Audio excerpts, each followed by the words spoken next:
zaman Nabi Musa. Ketika Nabi Musa terima wahyu dari Allah Subhanahu wa taala di Bukit Tursina 40 hari. Umat bingung. Ini Nabi Musa kok nggak balik ini? Begitu Nabi Musa balik, dilihat banyak orang syirik. Banyak orang nyembah patung. Marah Nabi Musa. Dipanggil Nabi Harun, saking marahnya ditarik jenggotnya Nabi Harun. Nabi Harun, ya Harun, ini kenapa ini? Kok banyak yang syirik ini? Banyak berbuat musyrik ini. Kata Nabi Harun, kalau tanya jangan tanya saya. Tanya Samiri. Di sini ada yang nama Samiri? Enggak ada ya? Kalau ada ganti nama. Kata Nabi Harun, jangan tanya saya, kamu tanya Samiri. Samiri mengatakan, saya melihat apa yang tidak engkau lihat. Saya melihat apa yang tidak engkau lihat. Kemudian Samiri cerita. Jadi ketika Nabi Musa alaihissalam dengan umatnya terdesak di tepi laut, dikejar oleh Fir'aun dan tentaranya, gak ada jalan keluar. Muncul mukjizat Nabi Musa, terbelah laut, Nabi Musa masuk, umatnya masuk. Ketika tentara Fir'aun dan Fir'aun ingin masuk, kudanya berhenti, gak berani masuk kudanya. Ngelihat air tinggi, walaupun terbelah tengahnya. Kemudian ketika itu turunlah malaikat Jibril alaihissalam naik kuda. Melihat keindahan kuda malaikat Jibril masuk ke dalam laut yang terbelah tadi, tertarik kuda-kuda tentara Fir'aun untuk ikut masuk. Melihat keindahan kudanya malaikat Jibril alaihissalam. Maka ketika itu Samiri lihat, dan Samiri kenal sama malaikat Jibril. Karena dulunya Samiri ini dididik, ya, dibesarkan oleh malaikat Jibril, singkat ceritanya begitu. Sehingga dia kenal, oh ini malaikat Jibril. Ini Jibril, dilihat malaikat Jibril masuk ke dalam itu laut yang terbelah. Ketika itu sempat diambil oleh Samiri ini tanah bekas pijakan kaki kudanya malaikat Jibril. Diambil sama dia. Ini yang dia katakan, saya melihat apa yang tidak engkau lihat. Ketika itu Samiri melihat malaikat Jibril alaihissalam.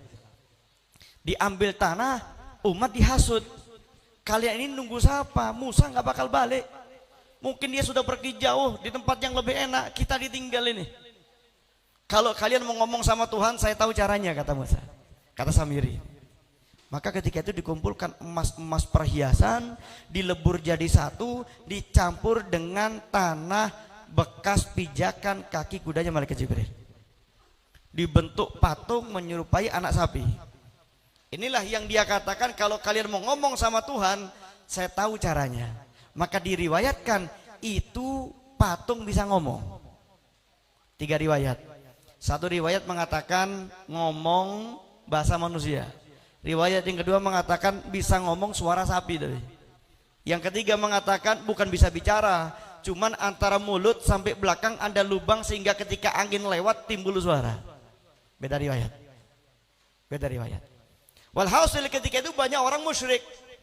Banyak orang nyembah patung. Nabi Musa datang, diusir Samiri. Samiri diusir. Nanti bakal datang lagi nanti. Namanya Dajjal. Di zaman Nabi Musa pernah muncul namanya Sami. Makanya yang punya nama Samiri ganti nama dari sekarang.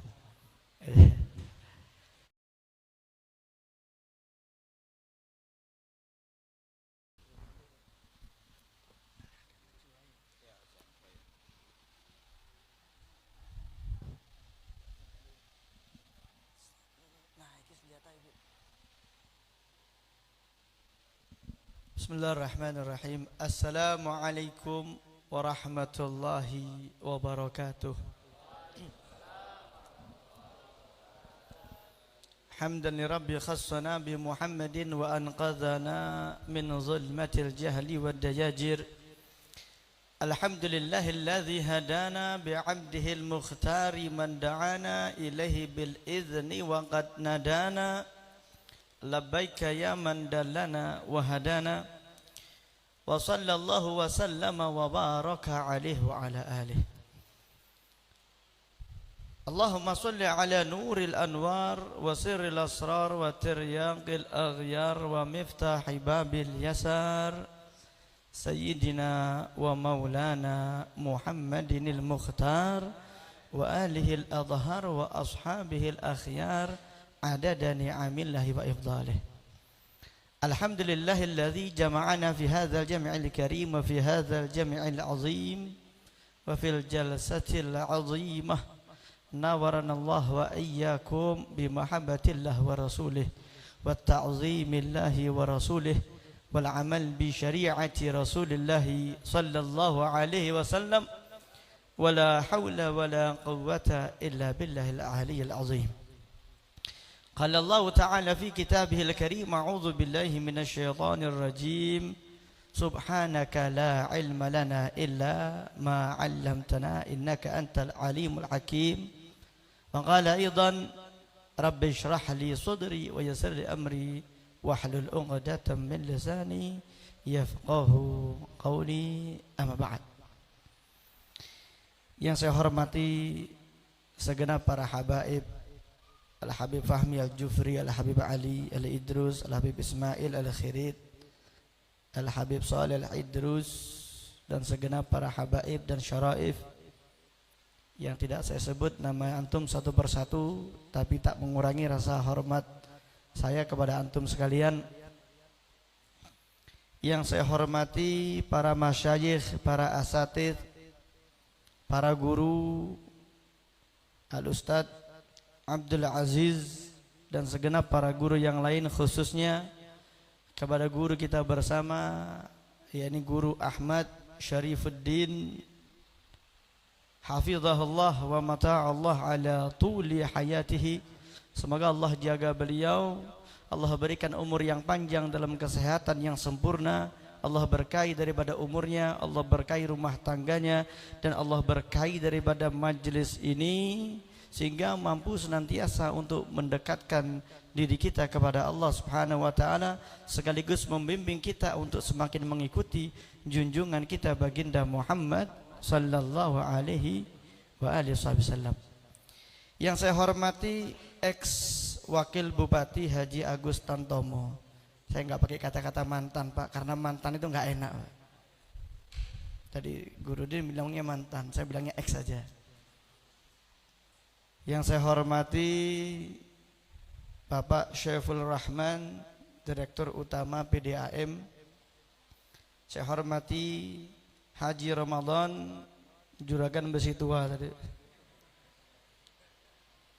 Selesai acara ngobrol bahasa Madura sama saya. Hadirin wal hadirat, para muhibbin, para pecinta baginda Muhammad sallallahu alaihi wa alihi wa sahbihi wasallam. Segala puja dan puji serta syukur kita haturkan kehadirat Allah Subhanahu wa taala. Allah yang maha agung, Allah yang maha luhur, yang telah melimpahkan kepada kita berbagai macam nikmat serta anugerah, dan terkumpul daripada seluruh anugerah Allah di dalam diri satu makhluk. Terkumpul seluruh anugerah Allah di dalam diri satu makhluk yang dengan mencintai makhluk tersebut, dan hanyalah dengan kecintaan kita kepada makhluk tersebut sempurnalah keimanan, dialah baginda Muhammad sallallahu alaihi wasallam.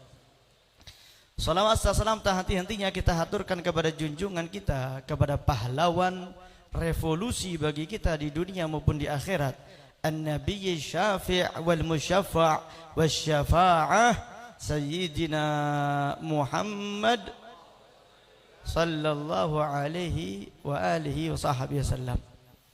Guru, ini sebelum lanjut berapa jam nih ceramah, Guru?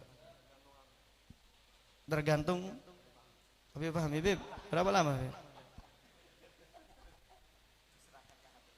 Biasanya berapa lama sih maka ceramah? Kalau di Madura 2 jam ya, Ji. Di Madura 2 jam saya. Cuman lengkap, Ustaz. Ada kursi, ada meja, jahe, lainnya komplit. Baik, tapi sudah makan kan ya? Belum? Belum, benar? Ya sudah sama. Akhirnya Ustaz ya, akhirnya acara dilangsungkan ini. Acara kodoan, kodo Isra Mi'raj. Kodok apa lagi nih, banyak kodok ini. Jadi kalau pengen tahu kenapa kau mundur, gara-gara saya ternyata. Ternyata gara-gara saya. Jadi yang pertama saya ucapkan mohon maaf yang sebesar-besarnya. Karena biang keladinya lagi berdiri. Hadirin wal hadirat rahimakumullah, alhamdulillah kita berada di majelis ini dalam rangka yakni penutupan majelis sementara. Jangan selamanya, sementara sekaligus menyambut bulan Ramadan. Jadi pembahasan Al-Isra wal Mi'raj saya kesampingkan. Karena kalau saya bahas semua, ya tadi benar jam 12 baru selesai nih Ustaz. Jadi saya bahas ya ini tentang penutupan majelis sementara sekaligus tentang kita akan menyambut datangnya bulan yang mulia, datangnya bulan yang suci, datangnya bulan yang khusus untuk umat baginda Muhammad sallallahu alaihi wa alihi wasallam, yakni bulan Ramadan. Hadirin wal hadirat rahimakumullah. Kenapa kok diadakan penutupan sementara? Bukan berarti bakal santai selanjutnya, enggak. Tetapi kita ingin maksimalkan, kita ingin optimalkan bulan yang Allah khususkan kepada kita, yang Allah lipat gandakan amal di dalamnya, yang Allah tidak tolak daripada doa-doa kita, jadi bulan Ramadan, supaya bisa lebih maksimal, lebih optimal. Yang mana itu bulan tadi saya katakan adalah khusus bagi umat Nabi Muhammad SAW, sesuai dengan sabda Rasulullah, Rajab syahrullah wa Sya'ban syahri wa Ramadan syahru ummati. Baginda Muhammad sallallahu alaihi wasallam beliau bersabda, Rajab adalah bulannya Allah dan Sya'ban adalah bulanku kata Rasulullah, dan Ramadan bulan umatku. Artinya fadilah dalam bulan Ramadan, keistimewaan di bulan Ramadan belum pernah Allah berikan kepada umat-umat sebelumnya. Yang mana beliau bersabda, man shoma ramadhana imanan wahtisaban ghufira lahu ma taqaddama min dzambihi aw fi riwayah wa ma ta'akhkhar. Barang siapa yang berpuasa di bulan Ramadan dengan iman kepada Allah, iman dengan puasa yang dia kerjakan, wahtisaban dia harapkan ridhonya Allah, dan dia harapkan daripada pahala di dalam mengerjakan puasa di bulan Ramadan, ghufira lahu ma taqaddama min dzambihi, diampuni dosa-dosa yang lalu. Di riwayat yang lain bahkan dikatakan wa ma ta'akhkhar, bahkan dosanya akan datang. Dengan mana Allah jaga untuk dia tidak lakukan maksiat, ataupun kalau dia lakukan maksiat cepat Allah kasih kekuatan untuk dia tobat. Khusus bagi umat baginda Muhammad sallallahu alaihi wasallam. Enggak ada umat dulu dapat, enggak ada. Umat dulu kalau tahu umat Nabi Muhammad itu iri mereka. Ngelihat umat Nabi Muhammad ini paling istimewa. Ngelihat umat Nabi Muhammad itu banyak kekhususan yang mereka belum dapatkan dan mereka tidak diberi oleh Allah Subhanahu wa taala.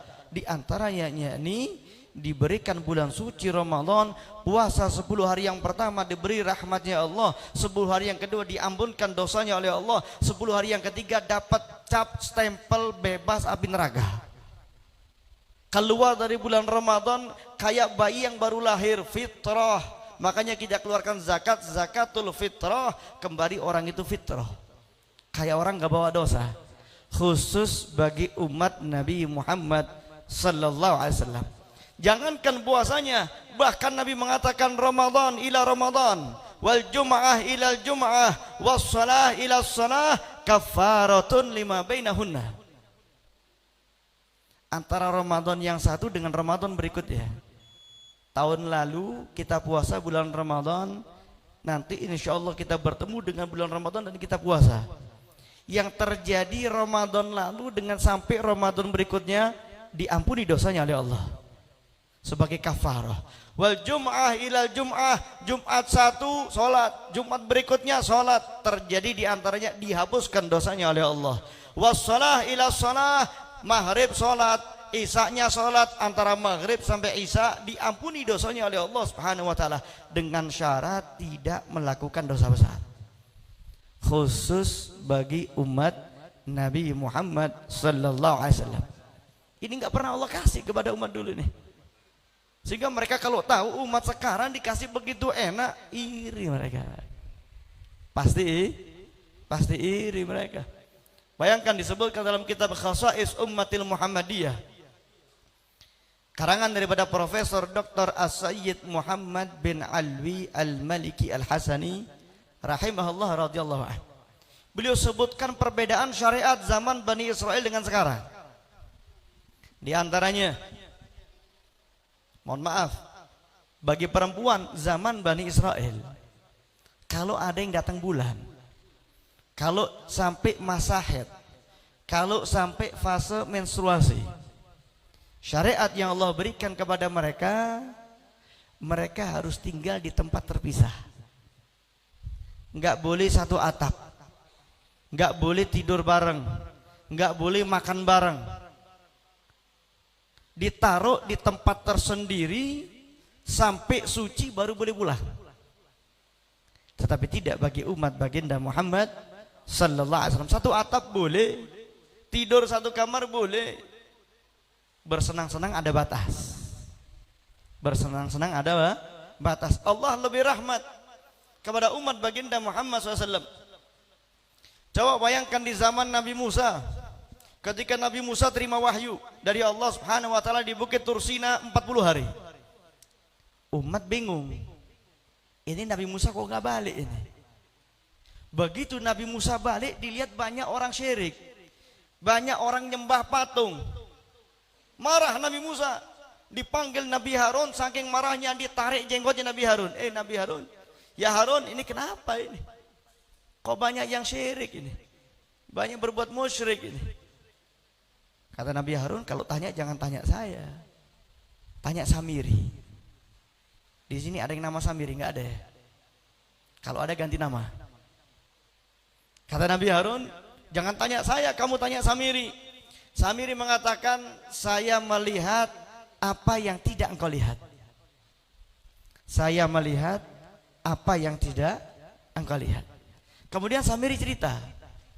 Jadi ketika Nabi Musa alaihissalam dengan umatnya terdesak di tepi laut, dikejar oleh Fir'aun dan tentaranya, gak ada jalan keluar. Muncul mukjizat Nabi Musa, terbelah laut, Nabi Musa masuk, umatnya masuk. Ketika tentara Fir'aun dan Fir'aun ingin masuk, kudanya berhenti, gak berani masuk kudanya. Ngelihat air tinggi, walaupun terbelah tengahnya. Kemudian ketika itu turunlah malaikat Jibril alaihissalam naik kuda.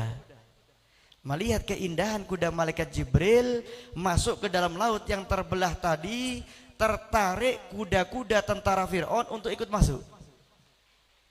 Melihat keindahan kudanya malaikat Jibril alaihissalam. Maka ketika itu Samiri lihat, dan Samiri kenal sama malaikat Jibril. Karena dulunya Samiri ini dididik, ya, dibesarkan oleh malaikat Jibril. Singkat ceritanya begitu. Sehingga dia kenal, oh ini malaikat Jibril. Ini Jibril, dilihat malaikat Jibril masuk ke dalam itu laut yang terbelah. Ketika itu sempat diambil oleh Samiri ini tanah bekas pijakan kaki kudanya malaikat Jibril. Diambil sama dia. Ini yang dia katakan, saya melihat apa yang tidak engkau lihat. Ketika itu Samiri melihat malaikat Jibril alaihissalam. Diambil tanah, umat dihasut. Kalian ini nunggu siapa? Musa nggak bakal balik. Mungkin dia sudah pergi jauh di tempat yang lebih enak. Kita ditinggal ini. Kalau kalian mau ngomong sama Tuhan, saya tahu caranya, kata Musa. Kata Samiri. Maka ketika itu dikumpulkan emas-emas perhiasan, dilebur jadi satu, dicampur dengan tanah bekas pijakan kaki kudanya malaikat Jibril. Dibentuk patung menyerupai anak sapi. Inilah yang dia katakan, kalau kalian mau ngomong sama Tuhan, saya tahu caranya. Maka diriwayatkan itu patung bisa ngomong.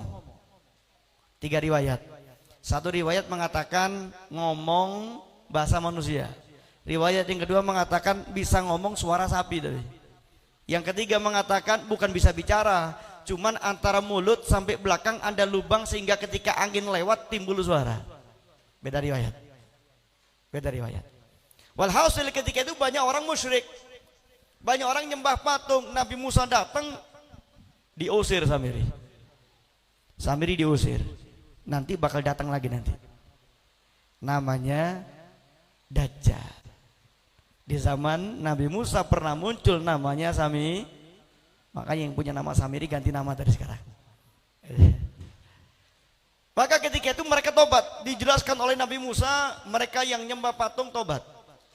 Di sini poinnya sekarang. Bagaimana syariat yang Allah berikan kepada umat Nabi Musa alaihissalam ketika mereka ingin tobat, bandingkan dengan kemudahan yang Allah berikan kepada umat baginda Muhammad SAW, yang mana Nabi bersabda, man taba anil dzambi kaman la dzambalah. Orang yang tobat dari dosa kayak orang gak punya dosa, kata Rasulullah. Mau dia mantan pemabuk, mau mantan perampok, mau pernah bunuh orang, mau tiap hari zina, mau dia apapun maksiatnya, man taba anil dzambi kaman la dzambalah. Kalau taubatnya benar, diampuni oleh Allah. Taubatan nasuha, dia akui salahnya, dia menyesal dengan perbuatannya, dia ganti dengan amal yang lebih baik, janji nggak ngulangi yang jelek. Kemudian dia tinggal tempat manis maksiatnya, dan dia tinggalkan teman-teman yang masih ikut maksiat, dan senantiasa bertobat, beristighfar kepada Allah Subhanahu wa taala, insya Allah diampuni dosanya oleh Allah Subhanahu wa taala. Tapi coba lihat umat Nabi Musa yang ketika itu sempat menyembah patung dan dia tobat. Allah ampuni dengan satu syarat. Cara tobat mereka mati. Syaratnya harus mati. Dua riwayat, yang satu mengatakan disuruh bunuh dirinya sendiri, satu riwayat mengatakan dibunuh sama yang gak ikut nyembah patung anak sapi. Saya tanya yang hadir, pernah maksiat, diterima tobatnya tapi harus mati, mau nggak? Mau nggak ini? Diterima tobatnya tapi mati.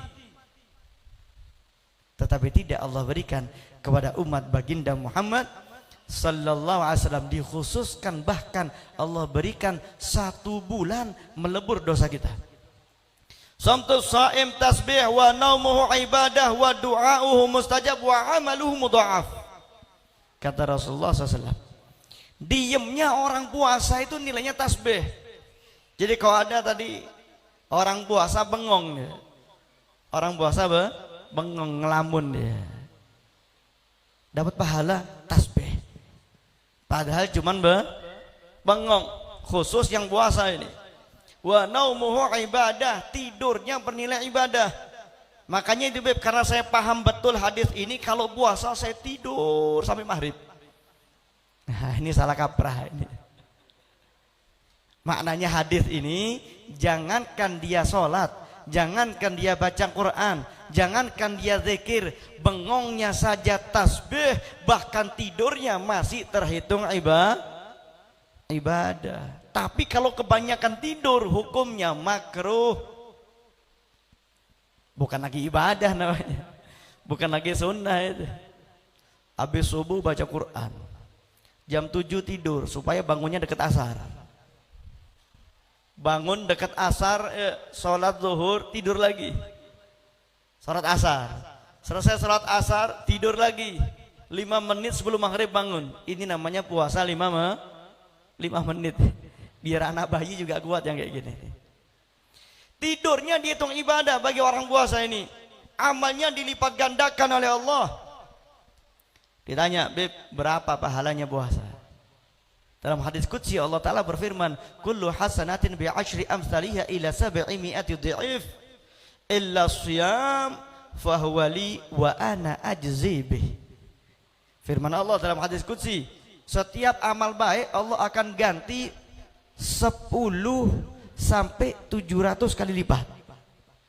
Ada hitungan semuanya. Oh, yang begini sekian kali, begini sekian kali, begini sekian kali. Illa siyam, kecuali satu amal, kata Allah, puasa.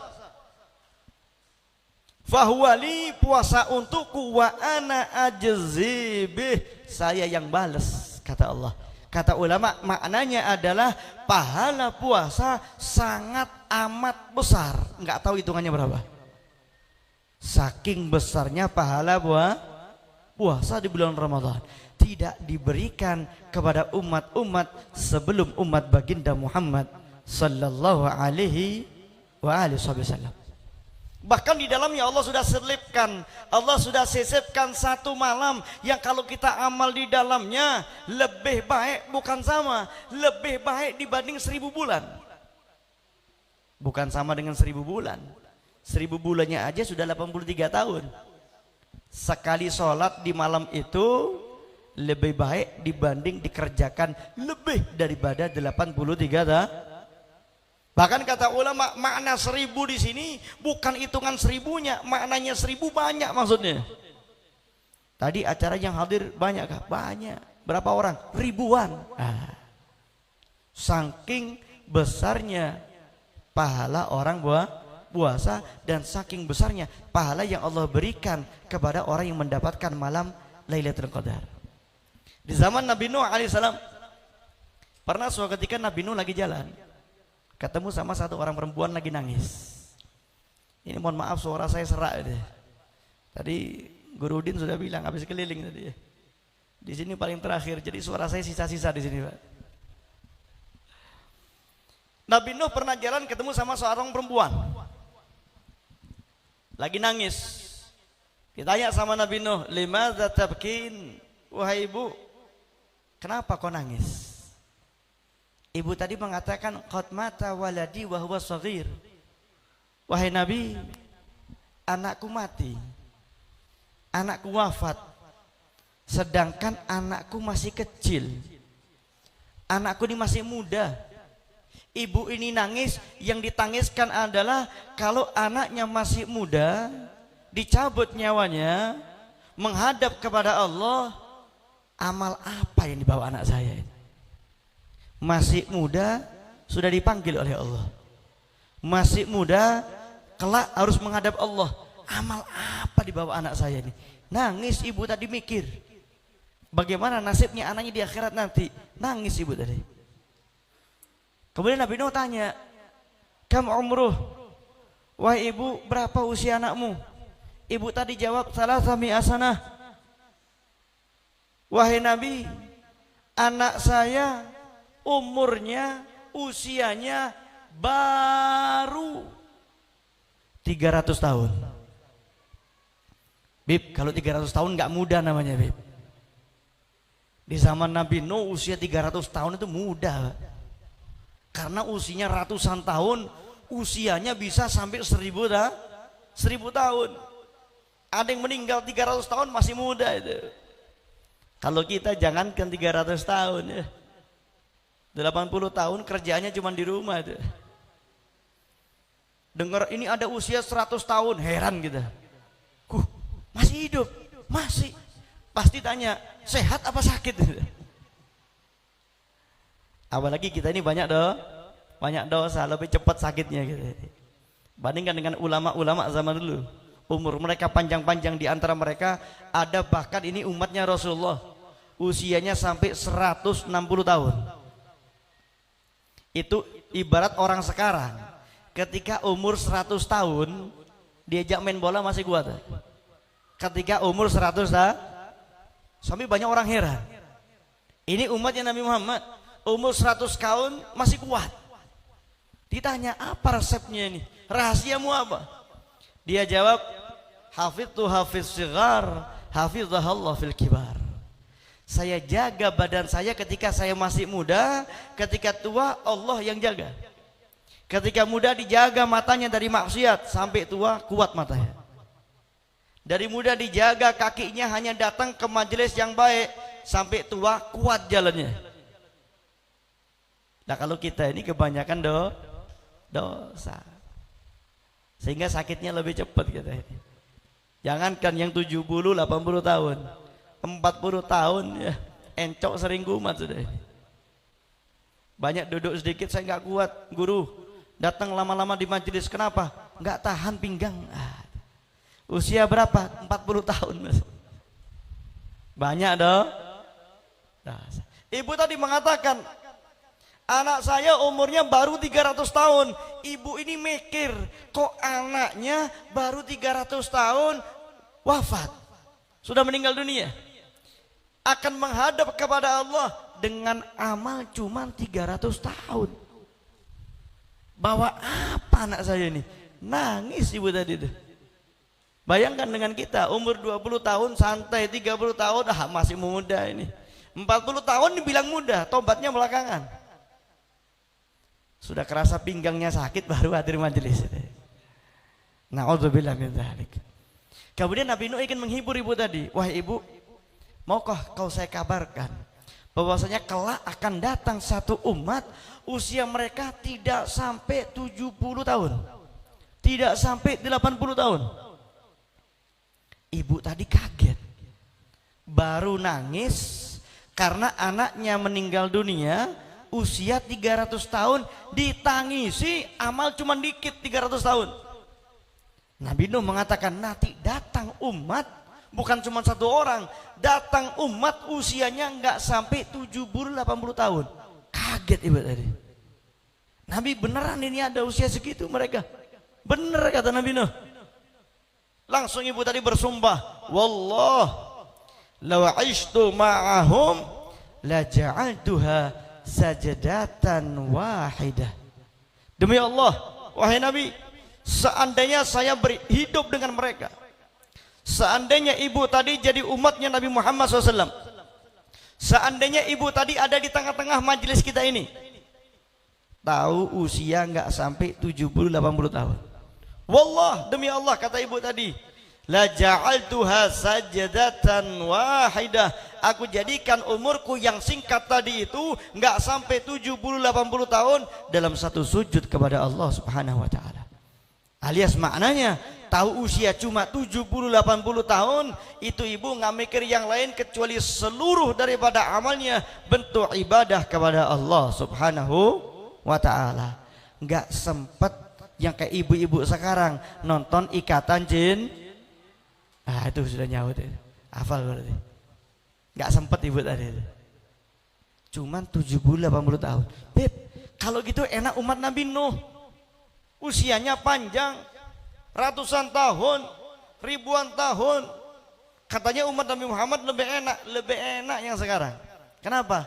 Allah kasih ganti yang lebih baik, malam Lailatul Qadar. Anda cuma cari nggak lama-lama, Pak. 10 hari terakhir, karena biasanya datangnya lebih banyak di sana. Di malam ganjilnya, sebagian yang lain mengatakan di malam genapnya, sebagian yang lain mengatakan di 1 bulan ini Allah sembunyikan. Tinggal manfaatkan dengan baik bulan Ramadan, amal di dalamnya. Kalau tiap hari diamalkan, mau tidak mau mendapatkan malam Lailatul Qadar. Mau tidak mau. Dengan apa cara menghidupkan? Anda isi dengan berbagai macam ibadah. Salatnya, baca Qur'annya, zikirnya, hadir majelis ilmunya, dan lain sebagainya. Yang tengah diperbanyak sebagian besar malam dengan amal ibadah, khususnya dengan doa yang diriwayatkan dari Rasulullah SAW. Allahumma innaka afuwun tuhibbul afwa fa'fu anni, kalau bacanya sendiri. Fa'fu anna kalau bacanya bareng-bareng. Diperbanyak. Minimal, beb, saya amal apa supaya saya dikatakan mendapatkan malam Lailatul Qadar? Minimal. Biasanya dicari yang minimal ini. Paling enggak sudah dapat, beb. Apa minimalnya? Salat Isya berjamaah dan punya azam, punya tekad, ada niatan salat subuh jamaah. Jadi kalau sebulan selama bulan Ramadan Isya'nya selalu berjamaah, subuhnya selalu berjamaah, mau tidak mau mendapatkan malam Lailatul Qadar yang mana ibadah di dalamnya terhitung lebih baik dibanding dikerjakan selama 1000 khusus bagi umat baginda Muhammad sallallahu alaihi wasallam, nggak pernah dikasih oleh Allah kepada umat-umat sebelumnya. Makanya dimanfaatkan dengan baik. Makanya kenapa ini ada acara penutupan majelis sementara, supaya nanti ketemu bulan Ramadan lebih siap. Ulama salaf dulu, di antara mereka lah Habib Abdullah bin Husain bin Tahir rahimahullah radhiyallahu anhu. Al Habib Abdullah bin Husain bin Tahir kalau sudah masuk bulan Ramadan, menjelang masuk bulan Ramadan, dipanggil istrinya, dipanggil anak-anaknya, ditanya satu persatu, coba Ramadan tahun ini mau nambah amal apa? Istrinya ditanya, anaknya ditanya. Mungkin istrinya akan mengatakan, oh tahun ini saya tambah sholat malam saya. Mungkin anaknya akan mengatakan, oh Ramadan tahun ini akan saya tambah bacaan Al-Quran saya. Paling tidak ada cita-cita, ada niatan mau jadikan Ramadan berikutnya ini jadi lebih baik. Gantian anaknya nanya sama abahnya, bah kalau abah nambah apa? Istri sudah disuruh nambah. Nambah amalnya Pak ya, bukan nambah istrinya. Ini jangan salah paham ini. Nanti ibu-ibu protes. Istrinya disuruh nambah amal di bulan Ramadan, anaknya disuruh nambah amal bulan Ramadan. Anaknya nanya, bah kalau abah nambah apa abah ini? Kalau abah nggak nambah katanya. Loh, kok istrinya disuruh nambah, ibu disuruh nambah, anaknya disuruh nambah amalnya, kok abah nggak nambah? Seandainya ada yang jual waktu, dalam sehari abah bisa beli 1 jam, bukan 24 jam tapi 25 jam, baru abah bisa nambah amal. Kenapa? Beliau sudah penuh 24 jam ibadah kepada Allah, mau bulan Ramadan maupun di luar Ramadan. Beb, apa amalnya Beb? Al-Habib Abdullah bin Husain bin Tahir tiap hari baca la ilaha illallah 25.000 kali. Tiap hari ya. Bukan sehari kemudian libur, enggak. Tiap hari la ilaha illallah. Sampai sini ada gak di sini? Ada, angkat tangan. Saya cium tangannya. Enggak pun cuman itu. Tiap hari 25.000 Allah Allah. 25.000 sholawat. Tiap hari. La ilaha illallah 25.000, Allah Allah 25.000, sholawat 25.000 tiap hari. Bahkan diriwayatkan, kalau beliau ada di kamar mandi, kalau beliau ada dalam WC, di qada'il hajah, saudara beliau di luar kamar mandi, entah baca Quran, entah baca kitab, dikeraskan, dinyaringkan suaranya, supaya beliau bahkan ketika qada'il hajah bisa mendengar dan menjadi nilai ibadah. Allahumma sholli ala Muhammad. Tiap hari. Tapi enggak sombong ya. Bukan Beb, saya juga begitu Beb, ini begini, enggak. Ini ulama zaman dulu itu amalnya banyak, nggak pernah bangga sama amalnya, bahkan tidak tahu diterima enggaknya amalnya. Maka beliau katakan, ya Rob, ma ma'ana amal wa kasbuna kulluh zalal walakin la nafikal amal tuhyil izamar ramah. Ya Allah, ma ma'ana amal. Ya Allah, saya nggak punya amal. Padahal tadi saya katakan 25.000 la ilaha illallah, 25.000 Allah Allah, 25.000 sholawat, belum amal yang lain, belum baca Qur'annya, belum sholat sunnahnya, belum mengajarnya. Dia katakan, ya Rob, ma ma'ana amal. Ya Allah, saya nggak punya amal. Wa kasbuna, usaha saya yang tadi la ilaha illallah, Allah Allah, sholawat dan yang lainnya, kulluh zalal, semuanya tergelincir, semuanya keliru, semuanya salah. Tetapi saya punya harapan kepadamu ya Allah. Ini ulama zaman dulu. Beb, saya nggak sampai seperti itu. Paling nggak ini kebiasaan Anda pakai ini. Ini tinggal beberapa hari, nggak sampai seminggu masuk bulan Ramadan. Coba kumpulkan itu, istrinya, anaknya. Ajak supaya manfaatkan dengan baik datangnya bulan Ramadan tahun ini dengan sebaik-baiknya. Supaya bisa lebih maksimal, supaya ketemu bulan Ramadan sudah siap. Biasakan dari sekarang. Maka butuh persiapan, Pak. Jangankan kita, bahkan Rasulullah Sallallahu Alaihi Wasallam kalau sudah masuk bulan Rajab, beliau doa sama Allah, diperbanyak doanya. Allahumma barik lana fi Rajab wa Sya'ban wa ballighna Ramadan. Ya Allah, berkahi saya di bulan Rajab, berkahi saya di bulan Sya'ban, sampaikan di bulan Ramadan. Sebelum Rasulullah minta sampai bulan Ramadan, dua permintaan sebelumnya diberkahi di Rajab, diberkahi di Sya'ban untuk bisa memperbanyak daripada ibadah dibanding bulan-bulan sebelumnya. Untuk apa? Siap menyambut bulan Ramadan. Baru beliau katakan wa balighna Ramadan. Kalau Rajabnya siap, kalau Sya'bannya siap, di Ramadan bakal siap. Nah kita ini nggak ada persiapan gitu. Saya sudah punya cita-cita, nanti bacaan Quran sekian, salat sunnah sekian, begini. Ketemu bulan Ramadan isinya cuma tidur. Kenapa? Nggak pernah siap-siap karena oh ini cuma hari pertama nih, besok saya siap ini, besok sama tidur juga.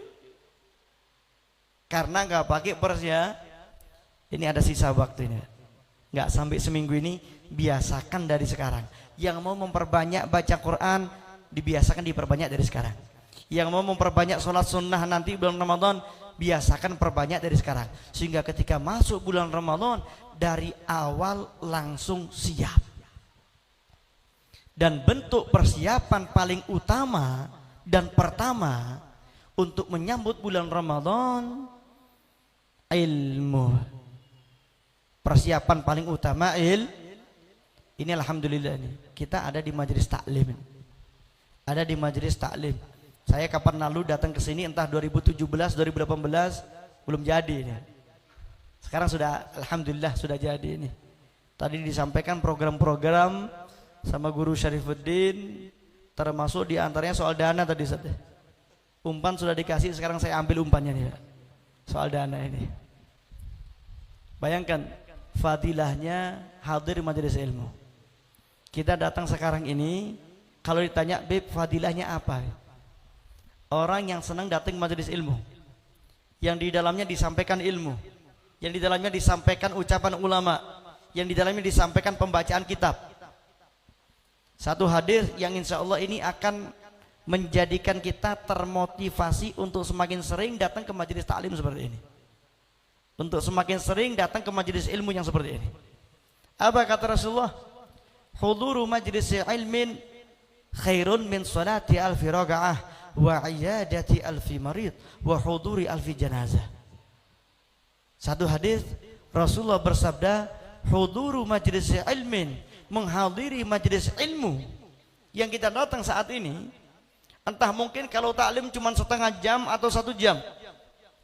Kata Rasulullah, khairun lebih baik, bukan sama, min salati alfi raga'ah, dibanding sholat sunnah 1000 rakaat.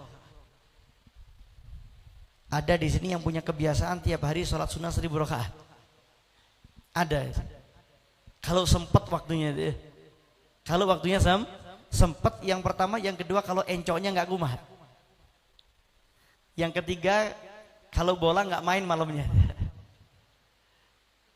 Tapi sekali Anda duduk di sini, sekarang yang kita duduk ini, ataupun di majelis-majelis taklim yang lain di tempat ini, duduk sebentar fadilahnya lebih baik dibanding sholat 1000 rakaat.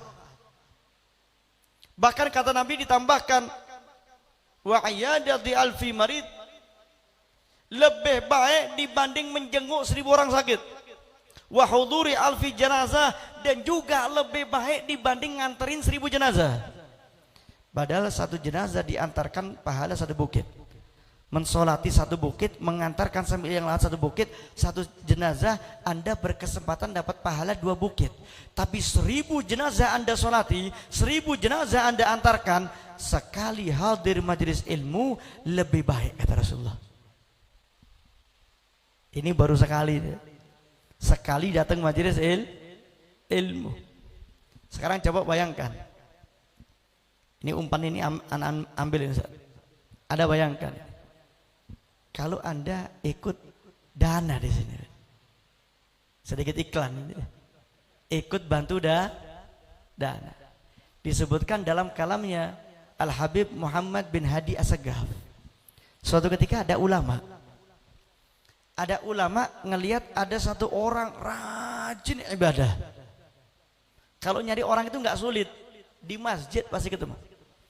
Kerjaannya sholat, baca Quran, zikir, sholat, baca Quran, zikir, sholat, baca Quran, zikir. Ya libur dikit buat mandi sama makan tidur. Lama-lama orang alim ini dari awalnya kagum jadi bingung. Ini kok orang ini tiap hari di masjid, tiap saat di masjid, apa nggak kerja dia? Didatangi sama orang alim, orang yang ahli ibadah tadi, ditanya, saya lihat kamu ini Masya Allah luar biasa, selalu di masjid, selalu ibadah, baca Quran dan lain sebagainya. Apa kamu punya istri? Punya saya. Punya anak? Punya. Kok saya nggak lihat kamu kerja? Dengan apa kamu kasih nafkah? Oh, kalau itu saya nggak bingung, dia bilang. Saya punya saudara orang kaya. Makan saya, nafkah keluarga saya sudah ditanggung sama keluarga saya, sama saudara saya.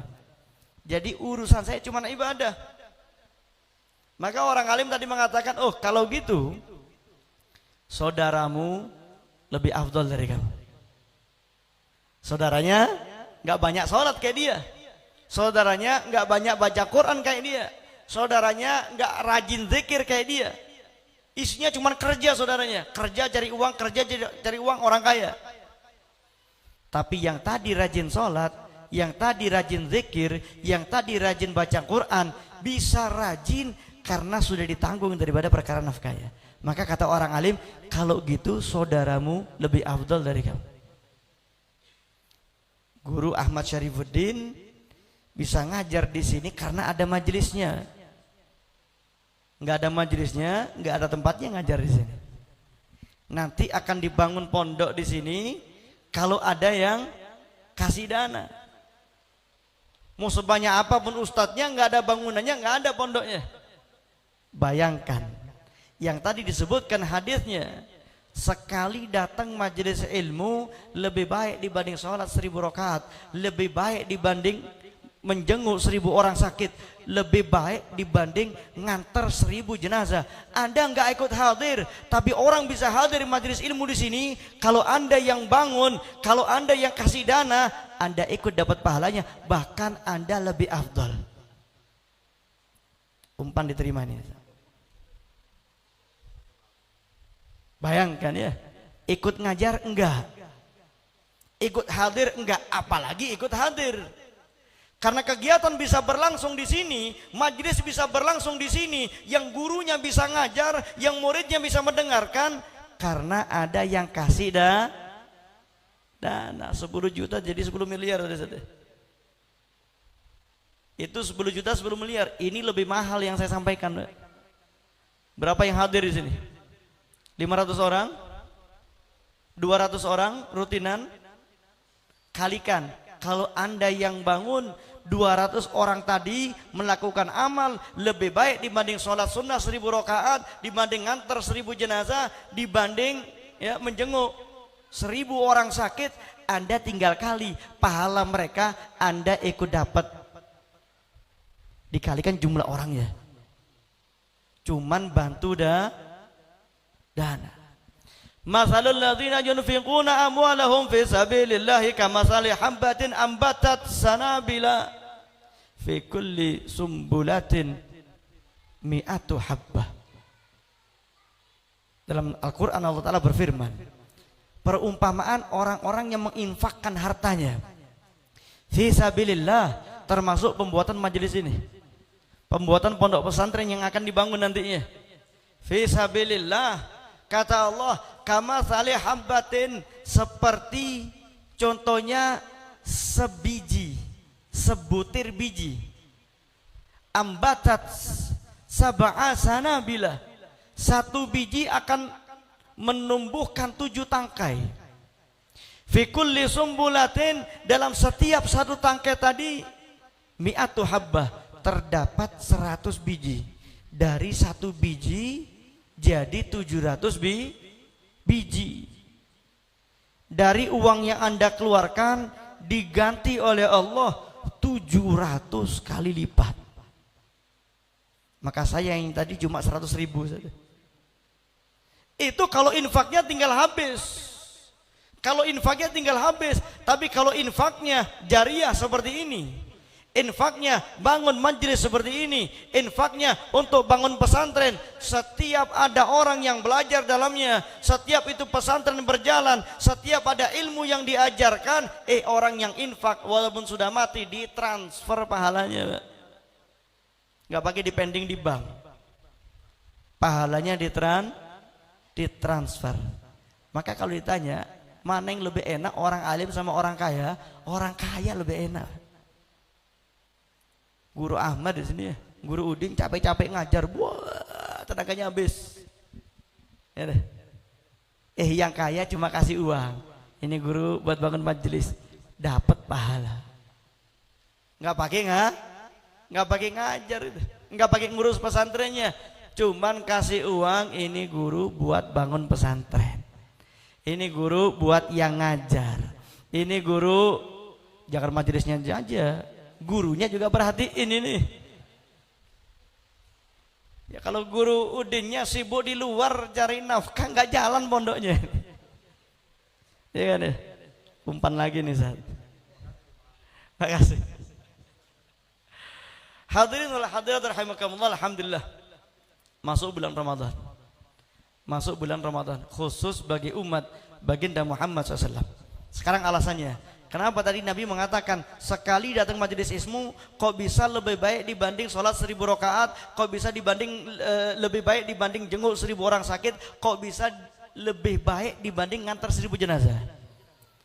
Karena setiap amal yang tidak didasari oleh ilmu, itu amal pasti ditolak, tidak diterima oleh Allah Subhanahu wa taala. Al-Imam Ibnu Ruslan rahimahullah dalam kitab Subhat menyebutkan, wa kullu man bighairi ilmin ya'malu a'maluhu mardudatun la tuqbalu. Setiap orang yang amal tanpa ilmu, maka itu amal ditolak oleh Allah. Ditolak oleh Allah, tidak diterima oleh Allah Subhanahu wa taala. Salat enggak pernah belajar fikihnya, salat sampai tuntas, pasti enggak diterima. Kenapa? Pasti salah, walaupun nggak sadar. Dibahas sedikit soal puasa ini. Orang yang puasa nggak pernah tuntas bahas fikihnya puasa, nggak diterima puasanya, pasti. Kenapa? Pasti salah puasanya. Amal ibadah yang lain nggak pernah belajar ilmunya, pasti ditolak oleh Allah. Karena mau tidak mau, sadar tidak sadar, pasti itu amal salah kalau belum pernah belajar. Sebagai contoh, tadi Dami mengatakan hadir majelis ilmu lebih baik dibanding jenguk 1000 orang sakit. Padahal jenguk orang sakit pahala besar, asal tahu ilmunya, asal tahu adabnya. Jenguk, assalamualaikum, waalaikumsalam, sakit apa ini? Oh iya, semoga lekas sembuh, yang semangat, ikuti arahan dokter, kasih uang atau kasih buah atau kasih roti, sudah pamit. Ini yang tahu ilmunya.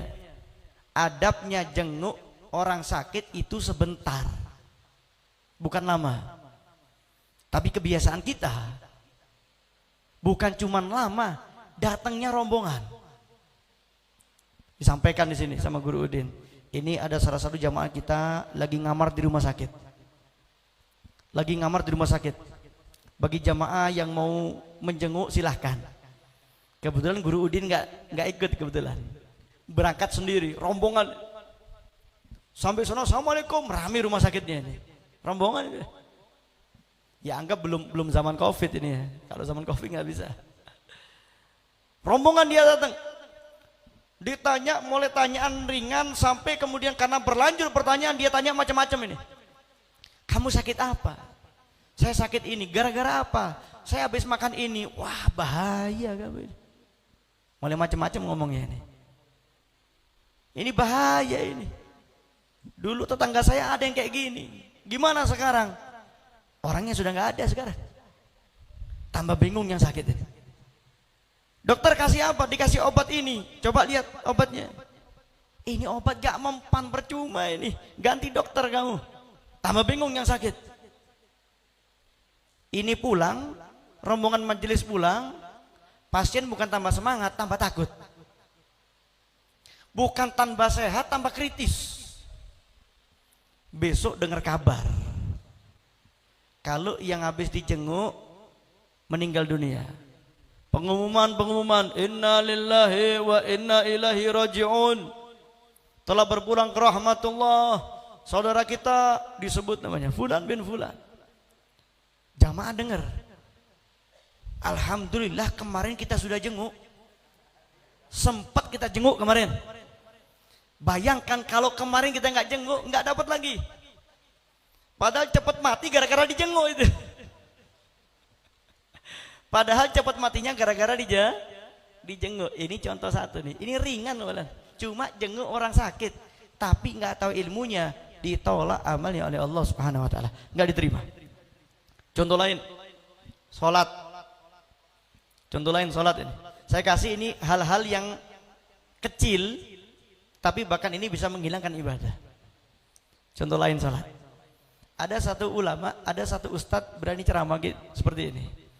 Dia katakan 90% perempuan Indonesia sholat nggak sah. Saya kaget dengan angkanya 90%.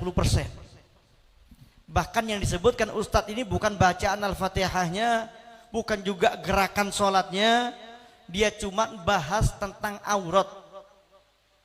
Apa auratnya orang perempuan sholat? Jami'u badaniha, seluruh badannya, illal wajh wal kafain, kecuali wajah dan juga kedua telapak tangan. Mana wajah itu? Dari tempat tumbuhnya rambut sampai dagu, panjangnya, lebarnya dari telinga sampai telinga. Perhatikan orang sekarang, perempuan sekarang pakai jilbab. Perhatikan perempuan sekarang kalau pakai kerudung, berhentinya bukan di dagu, berhentinya di leher. Antara dagu sampai leher aurat. Di luar sholat seperti itu kelihatan bukan mahram, dosa. Di dalam sholat pakai muknahnya seperti itu, maka auratnya tampak. Satu syarat sholat dia tidak kerjakan, nggak sah sholatnya. Ini remeh apa sulit? Remeh, tapi banyak orang nggak tahu. Contoh lain yang umum, laki perempuan. Dalam mazhab Asy-Syafi'i, dalam mazhab Imam Asy-Syafi'i, salah satu syarat baca Al-Fatihah itu didengar sama telinga sendiri. Minimal kalau kita tutup satu telinga kita masih dengar. Karena telinga kita ini kalau ditutup satu lebih peka. Coba tutup satu telinganya, dengar ucapan saya. Coba tutup satu, lebih peka, lebih jelas. Minimal ditutup satu, dipraktekkan sendiri. Tutup satu, baca Al-Fatihah. Yang dia sendiri bisa dengar, walaupun orang nggak dengar, dan itu bacaan bukan was-was tapi jelas. Salah satu syarat dalam bacaan Al-Fatihah dan juga rukun-rukun qauliyah dalam sholat. Berapa banyak kita lihat orang sholat, bahkan bibirnya nggak gerak. Ditanya, kamu sholat tadi kok diem? Baca Fatihah kamu, baca. Kok nggak kelihatan bibirmu gerak? Saya baca dalam hati. Nggak sah sholatnya. Karena ini rukunnya rukun qauliyah, bukan rukun qalbiyah. Kalau rukun qalbiyah hati baru sah. Apa itu dalam sholat? Niat dalam hati. Fatihah diucapkan. Berapa banyak orang sholat seperti ini? Nggak sah. Contoh lain, soal puasa sekarang. Contoh soal puasa yang sebentar lagi kita mau masuk. Pertanyaan saya, orang puasa telan air liur batal enggak? Kalau batal repot, Beb. Ya berarti boleh. Orang puasa telan air liur boleh. Saya tambah pertanyaannya. Seandainya ada orang air liurnya enggak langsung ditelan, dikumpulkan, digoyang-goyangkan lidahnya yang bawah itu sampai mulutnya penuh air liur, enggak langsung ditelan. Ini habis keluar siang hari, naik sepeda motor, panas-panas ya, kehausan, kering tenggorokan. Dikumpulkan air liurnya sampai penuh mulutnya, baru ditelan. Lega. Batal nggak? Batal nggak? Nggak batal. Yang mau silahkan. Batalnya enggak? Yang mau silahkan. Tapi ternyata menelan air liur ketika puasa tidak membatalkan puasa. Syaratnya 3 yang banyak orang nggak tahu. Yang satu kita tahu semuanya. Yang kedua mungkin sebagian kita nggak tahu. Yang ketiga banyak orang nggak ngerti. Yang pertama syaratnya adalah khalis, murni. Kalau air liurnya bercampur dengan marjan rasa koko pandan, batal. Beb, kalau itu saya tahu, makanya saya katakan yang pertama kita sudah tahu ini. Khalis, murni, nggak kecampur yang lain. Yang kedua tohir, suci. Contohnya nggak suci, orang kalau puasa kadang mungkin ada yang gusinya luka, keluar darah. Kalau darahnya ditelan batal puasanya. Maka dia meludah terus sampai beberapa kali meludah nggak keluar darah. Dicoba lagi meludah nggak keluar darah, artinya darah sudah hilang, sudah berhenti nggak keluar lagi. Boleh nggak kemudian air liurnya ditelan? Boleh nggak? Darah sudah nggak ada nih. Boleh nggak dia telan air liur? Nggak boleh. Batal puasanya. Kenapa? Air liurnya najis. Kenapa? Karena mulutnya najis. Kenapa? Habis kena darah. Maka setelah darah nggak keluar, dia harus ambil air, diputar-putar itu air di seluruh mulut sampai merata, sampai suci semuanya, buang airnya, baru boleh telan air liurnya. Sampai sini sudah mulai banyak yang salah. Sampai sini sudah mulai banyak yang salah. Contoh lain masih tentang tohir. Siapa itu? Orang ketika puasa muntah. Kalau muntah nggak disengaja nggak batal puasanya. Cuman mulutnya najis, buang muntahnya, kumur, buang air kumur, baru boleh telan air liur.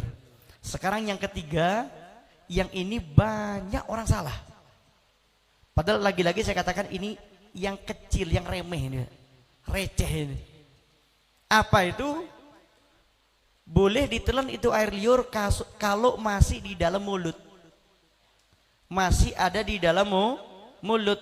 Kalau sudah di luar mulut nggak boleh. Contohnya di luar mulut merah bibir. Yang kalau kita tutup bibir kita, ada yang nampak itu. Kalau tutup mulut kita, orang Jawa bilang mingkem. Orang sini bilang apa, Pak? Mingkem sama ya? Ngerti mingkem ya? Ya kalau dia mingkem, yang kelihatan ini merah bibir. Kalau sampai sana air liurnya ditelan lagi batal. Biasanya orang puasa bibirnya kering, betul enggak? Sampai pecah-pecah, ya kan? Gimana caranya basahinnya? Disiram air kelapa, enggak ya? Boleh enggak saya ini puasa, saya kumur-kumur pakai air kelapa? Boleh, Pak. Cuma cari masalah. Kalau ketelan ya batal puasanya.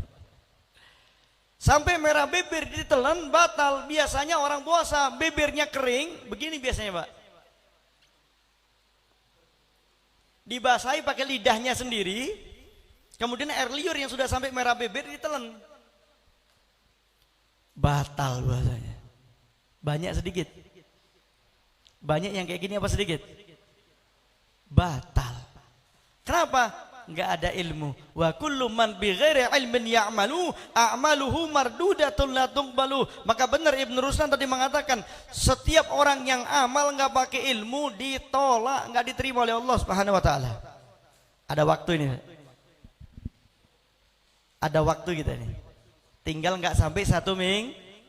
Minta sama Guru Udin, Guru, 1 minggu ini saya mau bahas seluruh fikihnya puasa. Jangan sampai masuk bulan Ramadan sudah ketemu bulan yang khusus untuk kita, khusus untuk umat Nabi Muhammad SAW, sampai di dalamnya ternyata enggak sah. Makanya kenapa Al-Imam Muhammad bin Muhammad Al-Ghazali At-Tusi rahimahullah radhiyallahu an, beliau membagi puasa 3 tingkat. Level pertama namanya shaumul umum. Level 2 shaumul khusus. Level ketiga shaumul khususil khusus. Tingkat yang pertama shaumul umum, puasa yang umum, dikerjakan oleh orang awam, alias kebanyakan orang puasa kayak gini. Apa itu puasanya? Sah puasanya, tapi nggak ada pahalanya. Sah puasanya, nggak ada pahalanya. Sekedar itu puasa nggak wajib diqodho, tapi pahalanya nggak ada, ganjaran nggak ada, hikmah, fadilah dan lain sebagainya nol. Makanya Nabi bersabda, kam min shaim laisa lahu min siyamihi ila al-ju' wal 'atash. Kata Rasulullah, berapa banyak orang puasa? Artinya kebanyakan dari kita puasanya kayak gitu. Laisalahu, nggak ada apapun baginya kata Rasulullah. Nggak ada pahala, nggak ada fadilah, nggak ada hikmah dan lain sebagainya. Nol. Laisalahu illa, kecuali cuma dua kata Nabi, al-ju' wal atash, cuma dapat lapar sama haus. Siapa ini? Orang yang sah puasanya tapi nggak dapat pahalanya, puasanya hanya meninggalkan yang membatalkan puasa. Kebanyakan orang kayak gini lah. Ini masih mending level 1 ini. Kalau yang tadi saya sebut yang batal puasanya, kalau saya boleh kasih level 0 namanya itu. Yang tadi cuman gini, batal puasanya, nggak dapat bahkan tingkat pertama, wajib diqodho itu puasa. Level yang kedua, shaumul umum, shaumul khusus, puasa yang khusus. Kalau kata-kata yang khusus berarti yang kerjakan nggak banyak, Pak. Yang lolos sampai sini nggak banyak, yaitu meninggalkan seluruh bentuk maksiat kepada Allah Subhanahu wa taala. Seluruh tubuhnya termasuk hatinya puasa dari segala macam bentuk maksiat kepada Allah. Ini yang dapat fadilah, yang dapat pahala, yang dapat ganjaran dari Allah Subhanahu wa taala. Tapi yang sampai sini nggak banyak kata Nabi.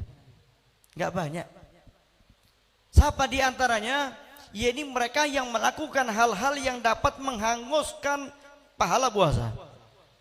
Ada 6 kata Nabi, ada 2 hadis. Hadis yang pertama, khamsun yuftirna shaim.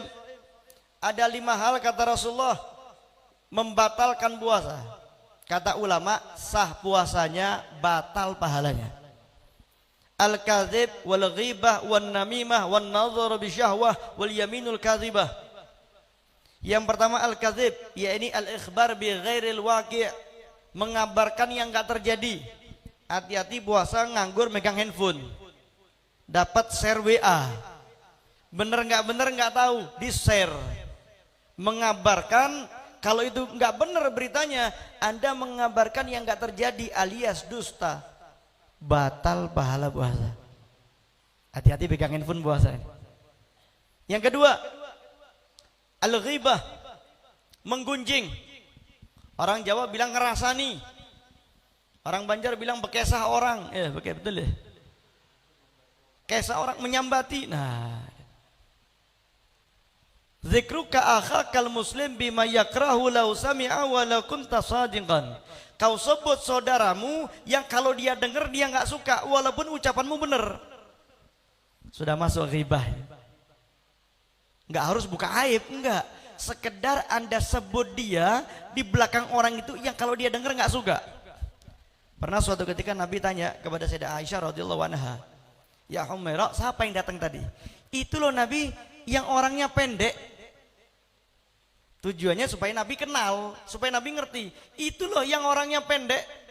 Kata Nabi, muntahkan. Karena orang yang ghibah itu seperti memakan daging saudaranya. Kata Sayyidah Aisyah, "Ya Nabi, saya enggak ghibah. Saya cuma ngasih tahu yang orangnya pendek supaya engkau paham, kau ngerti." Iya, tapi kalau orang itu dengar kamu bilang pendek nggak seneng dia, sudah masuk ghibah itu. Bayangkan kita zaman sekarang ini nggak cuma yang ibu-ibu, yang bapak-bapak hobi ghibah ini hobi. Semakin banyak warkop, semakin banyak kafe, semakin banyak tempat bapak-bapak ikut ghibah ini. Ya, apalagi ibu-ibu ada kacang 1 toples, itu kacang nggak habis nyambati orang itu. Dari ujung rambut sampai ujung kaki disebut. Itu kok bentuk kukunya nggak normal ya disebut sama dia. Ghibah. Ghibah kan dosa kecil. Kata siapa? Nabi mengatakan al-ghibah asyaddu minaz zina. Ghibah itu lebih parah, lebih buruk, lebih dahsyat dari zina. Zina dosa besar padahal.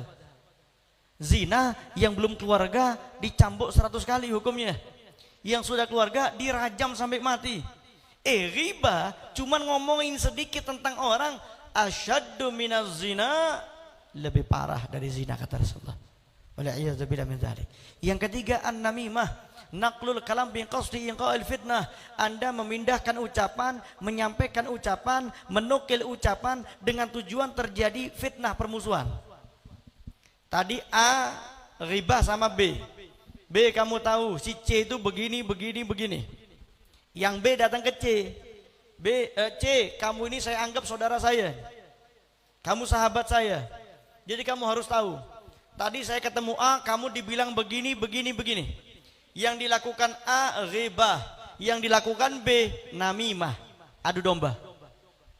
Disampaikan ucapan A kepada C sehingga terjadi permusuhan antara A dan C. Ini adu domba. Cuman biasanya orang kita, kalau ada yang datang, kamu tahu, kamu dibilang begini, begini. Kita terima kasih sama yang ngomong. Orang kita biasa gitu. Padahal yang menyampaikan ini lebih bahaya dibanding yang menyambati tadi. Karena yang menyambati itu selama kita nggak dengar nggak ada musuhan. Tapi karena ada yang menyampaikan, ada yang namimah, ada yang adu domba, terjadi permusuhan. Maka Nabi mengatakan, la yadkhulul jannah an-namam. Orang yang adu domba nggak masuk surga, kata Rasulullah SAW. Wal'iyadzubillah min dzalik. Nomor 3 tadi. Nomor 4, wan nadzaru bi syahwah, melihat dengan syahwat, baik yang halal maupun yang haram. Kalau ngelihat waktu puasa batal pahalanya. Yang haram kita tahu sudah. Ngelihat yang haram hilang pahala puasa. Beb, yang ngelihat yang halal batal puasa gimana, Beb? Suami ngelihat istri. Halal. Mau dilihat bagian mananya pun halal. Tapi ketika puasa, suami lihat istri, ada yang taharrok, ada yang gerak, alias syahwat. An yataladza bin nadhar. Ketika ngelihat ada rasa nikmat. Ketika puasa, walaupun yang dilihat halal, batal pahala puasa. Ini hati-hati, bapak-bapak hati-hati.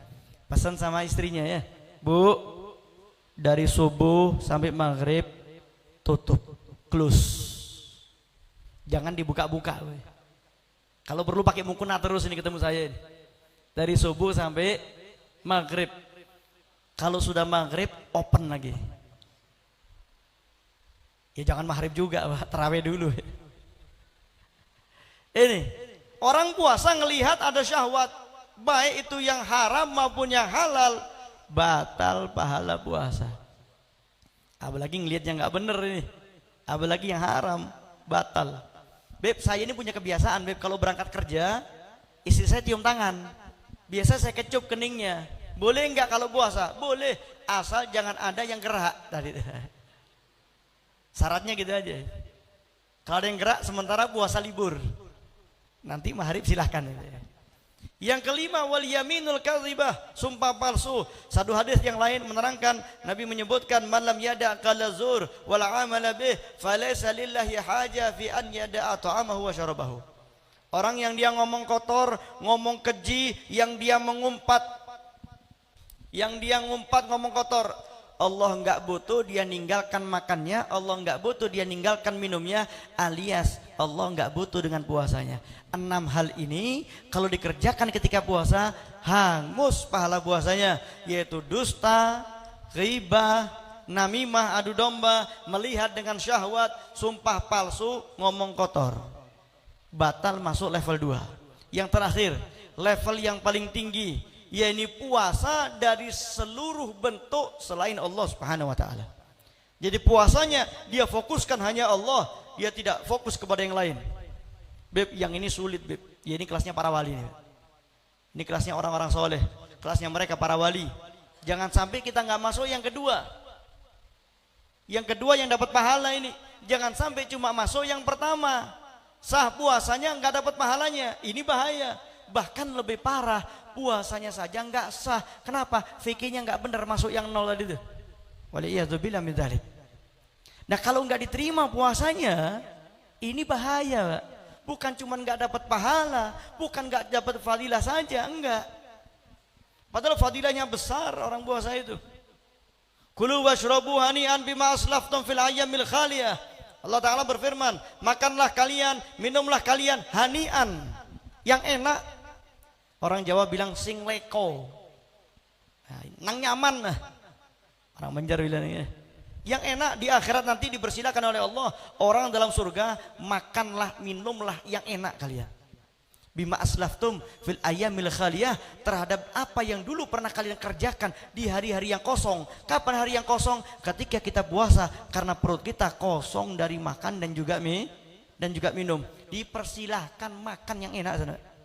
Orang di surga itu baru terbesit di hatinya ingin makan, di hadapannya terhampar 70.000 piring. Yang mau makan di surga ini baru terbesit di hatinya nih, langsung dihamparkan oleh Allah 70.000 piring, masing-masing piring lain-lain. Ya mungkin kalau kita yang ini udang, yang ini ikan kakap, ini gulai, tapi yang jelas di sana jauh lebih enak. Jauh lebih enak. Baru kepingin. Beb, 70.000 piring buat apa, Beb? Saya ini biasa makan sepiring. Kalau pas lapar 2 piring, pas doyan 3 piring. 70 piring buat apa? Pasti kenyang saya. Nah, ini bedanya makan di dunia sama makan di akhirat. Disuruh oleh Allah sebulan subuh sampai maghrib nahan makan, nanti di surga bebas makan. Anda mau habiskan 10 piring pasti bisa. Mau Anda habiskan 1000 piring sekalipun, 70.000 piring dihabiskan semuanya pasti bisa. Karena di surga nggak ada kenyang, Pak. Di surga nggak ada kenyang. Tujuan orang makan di surga itu taladzah, hanya untuk merasakan kenikmatan, kelezatan, bukan untuk kenyang. Kalau di dunia orang makan untuk kenyang, selesai kenyang beres, hilangin lapar. Tapi penduduk surga itu Allah kasih selalu merasakan sedikit rasa lapar. Supaya apa? Supaya makan lebih nikmat. Dikasih oleh Allah sedikit rasa haus. Supaya apa? Setiap minum di surga nanti terasa lebih nikmat. Ini didapatkan oleh orang-orang ketika di dunia ngerjakan puasa. Dipersilakan sama Allah. Makanlah kalian, minumlah kalian nang nyaman dalam surga. Dengan menu yang lebih enak, sangat banyak, silahkan. Nah jangan sampai ini nggak dapat. Bukan hanya nggak dapat fadilah dan pahala, tapi mereka yang hanya sah puasanya, tapi nggak dapat ampunan dari Allah. Diancam dalam satu hadis Rasulullah SAW ketika akan khutbah, ketika beliau naik di mimbar yang pertama, beliau berucap amin. Naik mimbar kedua, beliau ucap amin. Naik mimbar ketiga, beliau ucap amin. Selesai khutbah, sahabat nanya, ya Rasulullah, apa yang kau aminkan? Rasulullah menjelaskan, ja'ani Jibril alaihissalam, tadi telah datang kepadaku malaikat Jibril. Allah yang memerintahkan malaikat Jibril, yang berdoa malaikat Jibril, yang mengaminkan baginda Muhammad SAW, yang memerintahkan doa pencipta kita, yang berdoa jenderalnya malaikat, yang mengaminkan sebaik-baik ciptaan Allah Subhanahu wa taala. Di antara 3 doa tadi, malaikat Jibril mengatakan, man adraka Ramadan walam yughfar lah ab'adahu Allah. Ya Rasulullah, ya Muhammad, barang siapa yang berjumpa dengan bulan Ramadan, yang insya Allah kita akan berjumpa nanti, Pak. Amin. Barang siapa berjumpa dengan bulan Ramadan walam yughfar lah, sebulan di bulan Ramadan, masuk malam Idul Fitri, keluar dari bulan Ramadan, walam yughfar lah, dosanya belum diampuni oleh Allah, dosanya belum hilang, puasanya enggak diterima oleh Allah. Apa kata malaikat Jibril? Ab'adahu Allah, semoga Allah jauhkan orang itu dari rahmat kasih sayang Allah Subhanahu wa taala. Qul amin. Faqala Rasulullah SAW amin. Dijawab amin oleh Rasulullah. Makanya kenapa mereka orang soleh, mereka para wali Allah, kalau mereka mendengar gema takbir, Allahu Akbar, Allahu Akbar, Allahu Akbar, kalau kita senang, alhamdulillah, bulan Ramadan sudah lewat. Besok waktunya makan ketupat. Orang Berau kalau lebaran makan apa di sini? Ketupat apa nasi? Beras. Buras. Ah, saya tahu itu buras. Mirip-mirip ketupat kan ya? Ya. Senang kita. Besok makan enak, besok nggak puasa, yang puasa malah haram. Nggak boleh. Beb, saya ini kebiasaan sebulan puasa, Beb. Saya kepingin Idul Fitri juga puasa. Sudah nggak sah, haram, dosa itu. Oh, besok dia kenakan pakaian yang baru, senang deh. Tapi ketika mendengar gema takbir tadi itu, mereka orang soleh, mereka para wali, nangis mereka. Dengar gema takbir nangis. Pertama ditinggal oleh bulan yang mulia yang khusus untuk umat baginda Muhammad SAW. Ditinggal dengan bulan yang amal berlipat ganda. Ditinggal dengan bulan yang doa enggak ditolak oleh Allah Subhanahu wa taala, yang belum tentu dia berjumpa dengan tahun berikutnya.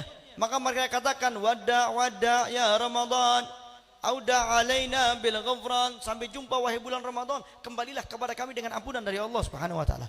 Nangis mereka, termasuk mereka nangis, mereka takut jangan-jangan termasuk apa yang diaminkan oleh baginda Muhammad SAW dari doanya malaikat Jibril alaihissalam.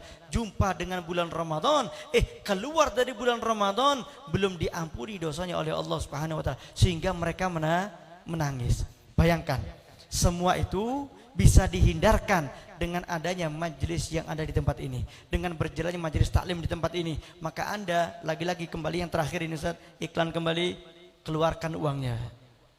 Yang punya uang, keluarkan uangnya. Saya ingat ucapan beliau malam tadi, beliau katakan yang punya uang jangan disimpan-simpan katanya. Bagi saya tidak apa-apa Ustaz. Yang punya uang jangan simpan-simpan. Yang kaya uang nggak dibawa mati nih.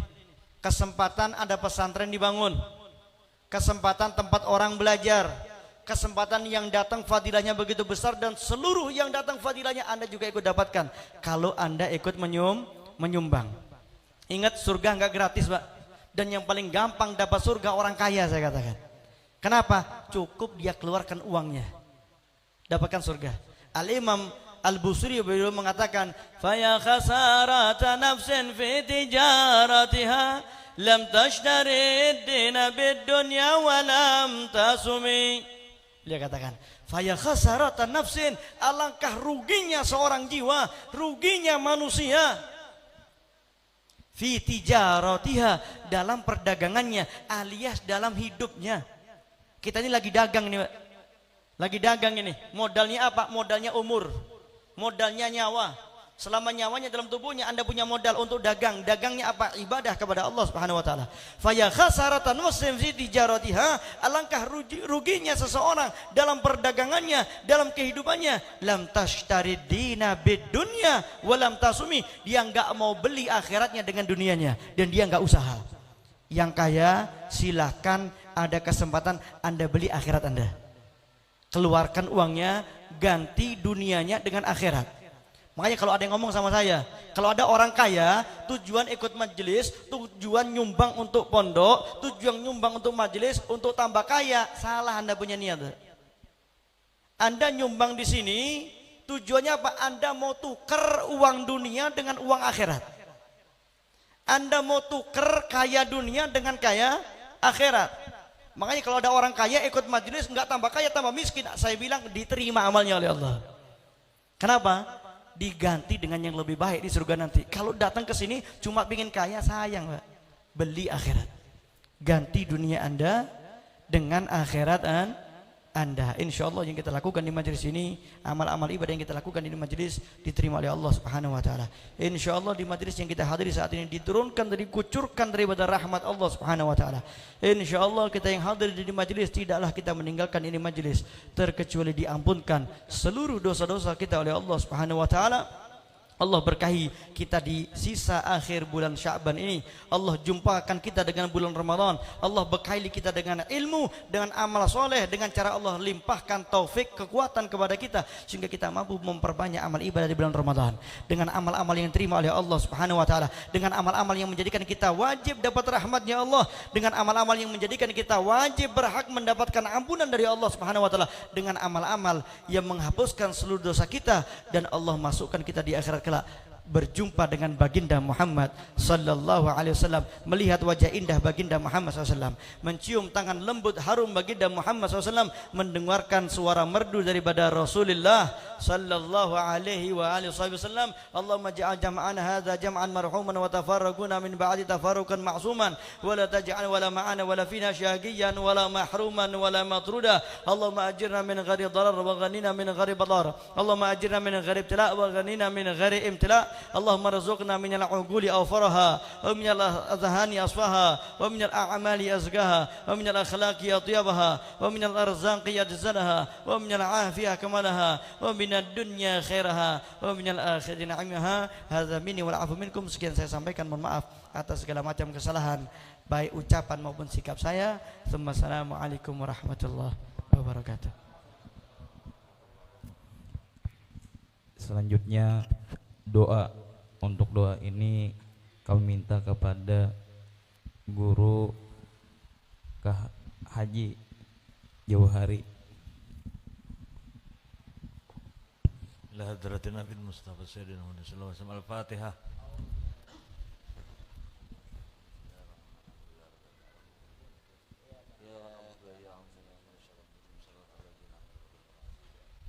Bismillahirrahmanirrahim. Alhamdulillahirabbil alamin wassalatu wassalamu ala sayyidina Muhammad wa ala alihi washabihi ajmain. Allahumma fa'alna bima 'allamtana wa 'allimna ma yanfa'una wa zidna fahma wa 'ilman wa 'amala wa hudan wa tawfiqa bi rahmatika ya arhamar rahimin. Allahumma inna nas'aluka mujibati rahmatik wa azaima maghfiratik wal ghanimah min kulli birri wa salama min kulli ismin wal fawza bil jannah wan najata minan nar. Rabbana atina fid dunya hasanah wa fil akhirati hasanah wa qina adzabannar. Sallallahu alaihi sayyidina Muhammad wa ala alihi washabihi wasallam. Alhamdulillahirabbil alamin.